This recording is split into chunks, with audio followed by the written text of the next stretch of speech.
Hola Pedro, muy buenos días. Pues sí, vivimos otra vez otro episodio delicado en la relación bilateral México-Estados Unidos. A fines de la semana pasada, el presidente de los Estados Unidos amenazó con cerrar la frontera, y este es ante algunos de las temas de frustración con el tema migratorio, especialmente con la organización de caravanas de migrantes que vienen de lo que le llaman el triángulo del norte de Centroamérica, de Guatemala, Honduras, El Salvador. El tema de migración, dice el presidente Trump que no se ha hecho nada, y lo que indica pues es una frustración. Ahora, decir que se va a cerrar la frontera es una medida pues muy extrema, Pedro, ¿no? Yo creo que es uno de los temas más delicados cuando se habla de esto, cuando tenemos pues 1 millón de cruces en la frontera al día, cuando tenemos un comercio diario que cruza la frontera de $1,000 millones. O sea, así es de que pues si diariamente se registra 1 millón de cruces de personas de manera documentada en ambas direcciones, y también más de 450,000 vehículos diarios que cruzan, y también, como te digo, pues el comercio es de $1,000 millones al día, pues imagínate cerrar esto. Esto me recuerda, Pedro, lo que ocurrió, obviamente toda proporción guardada, fue en 1969 con el presidente Nixon, cuando ante la frustración sobre el tema de las drogas en ese momento, se cerró la frontera por 1 o 2 semanas, en la operación Intercepción, tú recordarás. Sí, claro. Era la operación que estaba cerrando pues los cruces fronterizos, y generó un caos en ese momento, imagínense, en 1969, pues si lo comparamos con lo que podría ocurrir hoy en día. Después de la operación Intercepción, tuvo que surgir rápidamente la operación Cooperación en ese momento, porque pues los diferentes actores del comercio internacional, los temas fronterizos, vieron que era realmente una mala política pública el intentar cerrar la frontera por más de algunos días. Eso afectaba la economía de los Estados Unidos, afectaba la vida en las ciudades fronterizas, y eso mismo estaría ocurriendo en este momento. No me puedo imaginar pues las filas de los diferentes vehículos y trailers y personas que estarían en ambos lados de la frontera si llegara a ocurrir esto.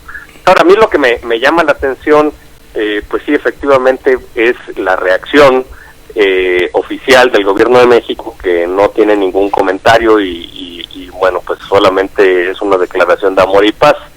Creo que lo que va a ser fundamental es ver cuál es el mecanismo, el canal de comunicación de alto nivel que se establezca entre los dos gobiernos para poder hacer frente a los temas delicados de la relación bilateral. Vimos que hace unos días, bueno, pues el presidente de la República se reunió con el yerno de Donald Trump en la casa de un empresario. ¿Será eso suficiente? Pues parece que no, porque ahora el suegro pues ya dice que quiere cerrar la frontera, después de que hubo una reunión de la secretaria de Gobernación con la secretaria de Seguridad Interior de Estados Unidos, la señora Nielsen.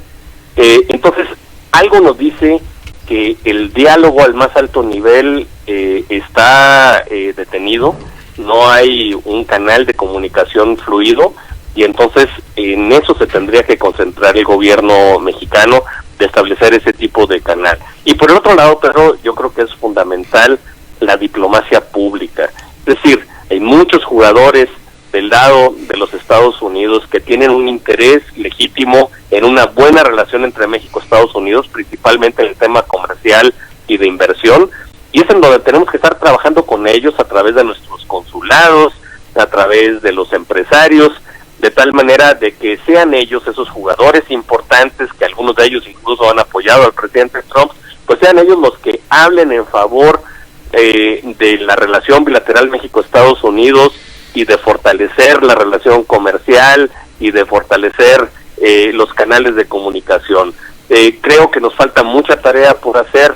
Se tiene que poner toda la atención desde la embajada en Washington desde los más de 40 o casi 50 consulados en los Estados Unidos, con algunos otros jugadores importantes en los Estados Unidos, para que podamos tener una relación en dos, diríamos, en dos vías. La vía oficial, un canal de comunicación de muy alto nivel entre los dos gobiernos, y la vía de las sociedades, que puedan de alguna manera presionar al gobierno de Estados Unidos a mantener fluida la relación bilateral, Pedro. Es de que yo creo que hay algún acuerdo entre el presidente Trump y el presidente López Obrador, cuando veo que en todas las amenazas que Trump lanza, nunca utiliza el nombre del presidente mexicano. Eso se me hace algo muy sintomático, y tú sabes que en la diplomacia las entrelíneas hay que leerlas. Y yo no oigo que diga President Andrés Manuel López, no lo dice. Así es. Habla de México, eso por un lado. Y recuerda cuando el presidente Peña Nieto estaba saliendo, que dice Trump, prefiero negociar con el que viene que con el, ¿cómo le llamó?, capitalista que está gobernando, o alguna cosa así, que lo trataba de denostar, ¿no? Tampoco mencionó a ningún presidente mexicano, ni al que denostaba, ni al que supuestamente alababa. Ahora, el presidente Trump de todas maneras tiene un arma bárbara, porque podría decir mañana nos echamos para atrás del TMEC, y entonces esto reforzaría lo que ya en el Capitolio no se está viendo con muy buenos ojos. Cuando se recibe en el Capitolio la iniciativa del TMEC, no hubo entusiasmo ni de tirios ni de troyanos, republicanos y demócratas, sobre el asunto, y se recibió con tibieza. En una de esas, la tibieza se puede convertir en frialdad, y entonces sí creo que, si bien es cierto ellos se pegan un tiro en el zapato, a nosotros nos dan el descabelle. No, sería terrible. Yo creo que el tema de la aprobación del tratado es fundamental. Aquí tenemos un pendiente, Pedro, que es la aprobación de la reforma laboral vinculada con el Tratado de Libre Comercio, con el TMEC, y esto tendría que ocurrir en las próximas semanas, antes de que termine el periodo de sesiones a finales de abril. Entonces tenemos que ver, pero en la Cámara ya vimos que en las cámaras está atorada la reforma educativa, no sabemos cuánto tiempo va a llevar. Entonces ese es un tema pendiente que tiene un impacto, la reforma laboral tiene un impacto en la relación bilateral y en la aprobación del tratado. Sí. Y por el otro lado, la parte logística es fundamental. Pues el número de trailers que cruzan la frontera diariamente pues es enorme. Hablábamos de 450,000 vehículos, pero muchos de ellos pues son trailers que transportan productos perecederos, por ejemplo, las exportaciones agrícolas que van de México hacia los Estados Unidos. Entonces, pues tiene un impacto enorme.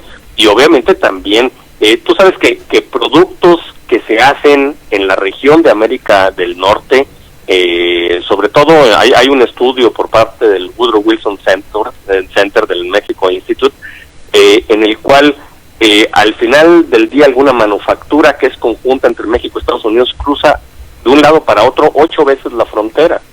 Es decir, es muy interesante la integración, las cadenas de suministro. Entonces no podemos dejar que a alguien se le ocurra cerrar esa vía de comunicación. Sí, es claro. Ahora no veo un curso diplomático a todo esto. Veo a un canciller inconsistente, Javier, inconsecuente, poco pertinente. Veo a un hombre tibio en su reacción, y si en esta semana el presidente Trump hace real la idea de cerrar la frontera, de alguna manera, tú refieres muy bien a esta operación que se hizo con el presidente Nixon, trajo, imagínate tú, en los 60 esos resultados, imagínate lo que traería ahora, pero de todas maneras, yo creo que el presidente de México aquí va a mostrar su primer gran debilidad. y no va a ser adentro, sino va a ser de afuera hacia adentro, y pienso que de todas maneras, como venga, el presidente de México va a tener que ceder en algo. Me llama la atención algo, fíjate, dice Olga Sánchez Cordero, no se confundan, nosotros vamos a controlar la entrada de migrantes centroamericanos, y al día siguiente le dice al Departamento de Migración mexicano, al Instituto Nacional de Migración, por favor, dejen la corrupción a un lado. O sea, su herramienta para controlar está fuera de control porque está corrompida hasta el tuétano, y ese es el elemento en el que basa la fortaleza de México en el posible control o no de migrantes en la frontera. Es como mostrar por un lado que puedo y por el otro que no tengo con qué. Además, esto también requiere toda una estrategia en la relación con Centroamérica, principalmente con los países del Triángulo del Norte de Centroamérica, con Guatemala, con Honduras, con El Salvador, sí, que constituyen pues el primer círculo de la seguridad nacional de México, y en donde debemos fortalecer pues una estrategia de cooperación internacional por un lado, y por el otro lado también pues de canales de comunicación para tener sobre todo una zona en donde se aplique la ley. Entonces ese es otro reto enorme para el gobierno mexicano, el de la relación con Centroamérica, Pedro. Javier, has tocado temas muy importantes, muy interesantes. Las cifras del comercio y la relación bilateral son bárbaras. El cruce Tijuana-San Diego es más grande que cualquier cruce entre Rusia y China, y aquí nosotros hemos establecido un sincretismo que es indudable entre los dos países, haciendo de la franja fronteriza un tercer país en donde confluyen las lenguas, confluye la moneda, confluye la cultura, confluyen las expectativas y los orígenes de gente que de alguna manera es la primera que se muestra confundida. A lo mejor si yo te hablo del tema fronterizo aquí en la capital de la República Mexicana, tendrá una reacción totalmente diferente a si te lo digo en, por ejemplo, la zona de Juárez, El Paso, o si te lo digo en Caléxico, Mexicali, o en Tijuana, San Diego. Ahí la situación es que es tan compleja que la gente realmente no sabe cuál será la próxima jugada, pero le tienen miedo. Por supuesto, porque además esa región, la región fronteriza, es una región en donde conviven las comunidades de ambos lados de la frontera, de tal forma que forman casi un tercer país, una nación diferente, sí, que se llama Mexamérica, ¿no? Es un tercer país, Javier, es un tercer país. Y ojalá y esto lo entendieran bien los dos lados, no nada más hablo uno, sino los dos. Y además, perdón, ya por último, pedirle a una población en Veracruz, en un voto a mano alzada, ¿qué es lo que debe de hacer el presidente con la relación con Trump?